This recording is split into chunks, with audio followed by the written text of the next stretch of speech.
La Bible dit dans Luc chapitre 7, par exemple, Jésus était en vacances. Il a pris quelques jours de congé et il veut aller se reposer vers la mer dans le territoire de Sidon.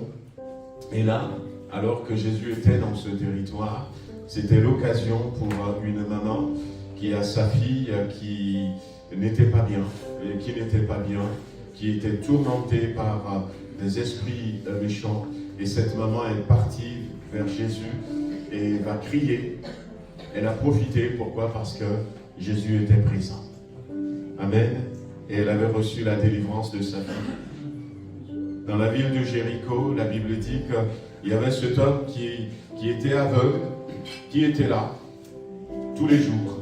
Et puis ce jour-là, il entend qu'il y avait la foule. Alors il pose la question, mais qu'est-ce qui se passe? Et on lui a dit, Jésus de Nazareth est en train de passer. Alors la Bible dit que Bartimée, il a commencé à crier, comme cette femme syrophénicienne. Jésus, sauve-moi, sauve-moi. Et puis finalement, Jésus s'était arrêté, parce qu'il était là. Cet homme a recouvré sa vue. Et dans cette ville de Jéricho, c'est pas dans le même chapitre, là c'est dans Luc chapitre 19, il y avait aussi un homme qui était mal aimé, qui voulait voir qui est Jésus, parce que Jésus était là. Et la Bible dit que comme il est de petite taille, il a couru devant. Puis il y avait un sycomore qui était là. Il a grimpé sur le sycomore pour que quand Jésus va passer, il puisse voir qui était Jésus.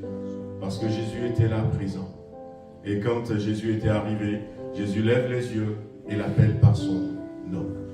Il lui dit, non seulement tu m'as vu, tu vas me voir, mais je vais habiter dans ta maison aujourd'hui.